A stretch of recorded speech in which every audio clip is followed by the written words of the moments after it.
Justin Trudeau came for yet another visit to Calgary over the weekend. I was wondering why he would come here practically back to back off of a Stampede visit just 2 weeks ago, but then I figured out he showed up to carry on with the renovation to his image in expressing how much he loves Albertans by bestowing his adoring fans with selfies.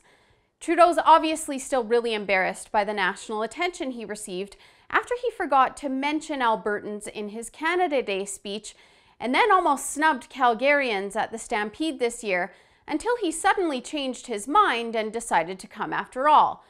This stop-in was filled with all of the Trudeau essentials, using First Nations to virtue signal, excessive and hypocritical fossil fuel usage, including a train ride in and a motorcade, and of course, selfies and screeching women.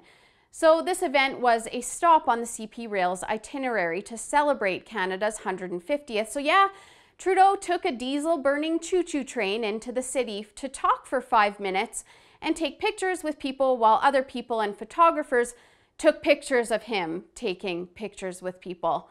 For those wondering, he didn't give us the finger from the train like his dad did that one time. Also, free advice to politicians: never do public engagement from a train.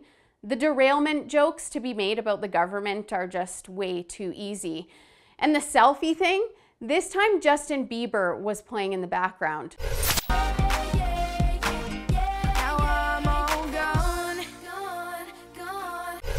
I'm so sorry I had to put you through that. I made sure to make the clip extra short though. But what should have been extra embarrassing for Trudeau and the screeching tweens and teens surrounding him just wasn't, because Trudeau engages it. He loves the attention, kind of like Justin Bieber. It's cringeworthy to us, but it totally makes sense because his groupies are mostly teenagers, and to that point, it's really no wonder that the Liberals want to lower the voting age. Look, I get that politicians sometimes have to do photo ops at kids' events, but can our Prime Minister start acting serious for once and stop acting like Barney at public events? Because that's exactly what all of this looked like. And it was all just so predictable, including when Trudeau spouted off some of his favorite lines.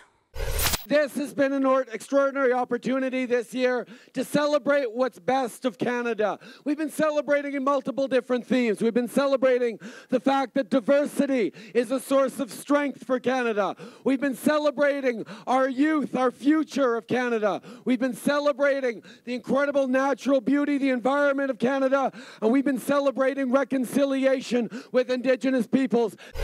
He's like a human parrot, just like Mayor Nenshi, who talked about hate and division.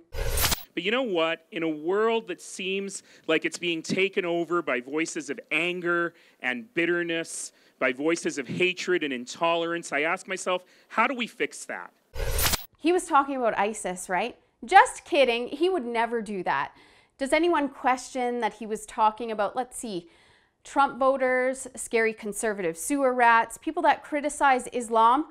Remember that time he said a debate about policy made Albertans look like hillbillies? Do you think Nenshi has a little bigotry problem when it comes to Albertans? Maybe because a lot of us are conservatives? Probably, but he wouldn't dare expose himself in front of the Trudeau fan club. Either way, Trudeau is doing damage control. He's actually delusional enough to think a few selfies will repair his image here. But people that come to these things are one-issue voters. They think Trudeau is like, oh my God, so hot, and well, they really do think he's a celebrity. A million selfies with Trudeau's fans might change how the national public views the dynamic between Albertans and the current Prime Minister, but they'll never be a measure of the truth. For the Rebel.media, I'm Holly Nicholas. Thanks for watching. Don't forget to subscribe to our YouTube channel by hitting that button if you haven't already, so that you don't miss out on the other side of the story in Canadian news.